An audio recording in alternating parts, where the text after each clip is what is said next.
तो नमस्कार दोस्तों, मैं सुबह सुबह 11 बजे जैसे उठा ही था कि मेरे डोर की बेल बजी और मेरा मूड खराब हो गया। इतनी ठंड में भला कौन सुबह सुबह घंटा बजाता है भाई। फिर भी हिम्मत करते हुए मैं खड़ा उठा और अपनी थरथराती हुई टांगों से दरवाजे की तरफ बढ़ा। दरवाजा खोला तो कोई नहीं था। दिसंबर के महीने में साला कोई अप्रैल फूल बना गया। मन कर रहा था इसे श्राप दे दूं, मगर इतनी ठंड में मेरे लिए ही पूरी नहीं पड़ रही, तो मैंने जाने दिया। मगर 1 मिनट, तभी मेरी नजर नीचे पड़ी, एक लिफाफे पे पड़ी। लिफाफे पर 1 रुपए चिपका हुआ देख मैं झूम उठा।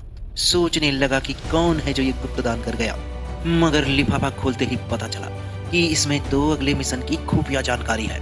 मैं अपने पुराने दिन याद करने लगा कि कैसे इन लोगों ने मुझे धक्के मार मार के निकाला था। मेरी अंतरात्मा मुझसे बोली, बेटा तू नहीं जाएगा। मगर दोस्तों, अभी सर्दियां बाकी थी और मेरा खजाना खत्म हो चुका था और उधार की जिंदगी अब जी नहीं जा रही थी। तो दिल पर पहाड़ रखकर मैं लग गया मिशन की तैयारी पे। मगर दोस्तों, मैं खत में लिखा सीक्रेट मैसेज नहीं पढ़ पा रहा था। अमी मंजुलिका बीबी का आखिर क्या मतलब हो सकता है। मगर गूगल करने पे पता चली मुझे मंजुलिका की कहानी और बीबी यानी वैदिक विलेज। मैं समझ गया दोस्तों, इस पाप भरी दुनिया में आखिर मुझे ही क्यों चुना गया। आखिरकार मैं ही तो बचा हूँ, साफ सुथरा कमसीन जवानी वाला पवित्र लौंडा। मैंने अपने त्रिकालदर्शी गुरु मिस्टर पीप को याद किया और निकल पड़ा मंजुलिका को इंसाफ दिलाने। रास्ते में देखा कि काला साया मेरा पीछा कर रहा था, मगर मैं डरा नहीं।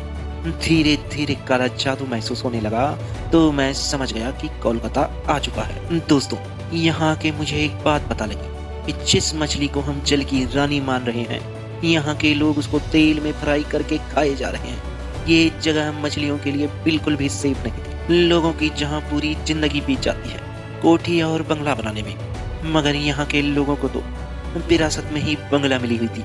मेरी भी दिली इच्छा हुई बांग्ला बोलने की, तो मैंने एक दुकानदार को बोला, आमी तुम्हें को भालू बाचे। वो बोला, चला जा, खोपड़ी खराब मत कर। और मैं घबरा गया।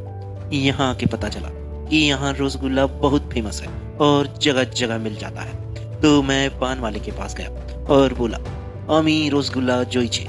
उसने भी वही गाली दे के मुझे चलता किया। अब मैं समझ चुका था कि इन्हें भी ठीक से बंगाली नहीं आती। अपने ड्राइवर को मैंने बोला, यार मुझे भी काला जादू सिखा दो। उसने पता नहीं बांग्ला में कौन सी गाली दी, मगर ये गाली मेरे लिए बिल्कुल नहीं थी और साला अभी तक कानों में गूंज रही है। तभी मेरे कानों में आवाज आई, आमी छे तुम्हार, और मैं बेहोश हो गया। दोस्तों, सुबह जब आंखें खुली तो मैंने खुद को वैदिक विलेज में पाया और देखा वहां तो सारे एजेंट पहले से पहुंचे हुए हैं और मिस्टर पीप को देखकर तो मेरी खुशी का ठिकाना ही नहीं रहा। मिस्टर पीप ने मुझे बताया कि हम लोगों को एक बड़े और खतरनाक मिशन की तैयारी के लिए यहाँ बुलाया गया है, जो कि बहुत खतरनाक होने वाला है। मिस्टर पीप की बातें सुनकर मैं घबरा गया और मैंने पूछा, ये मंजुलिका का क्या होगा।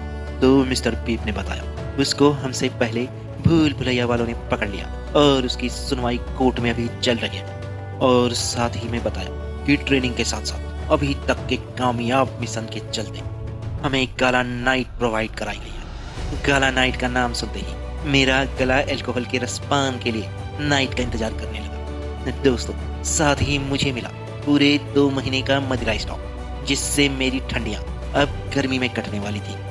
मगर साथ ही अगले मिशन को पूरा करने के लिए धमकी भी जोरदार मिली। बाकी देखते हैं दोस्तों, अगले मिशन में हम कामयाब हो पाते हैं या नहीं।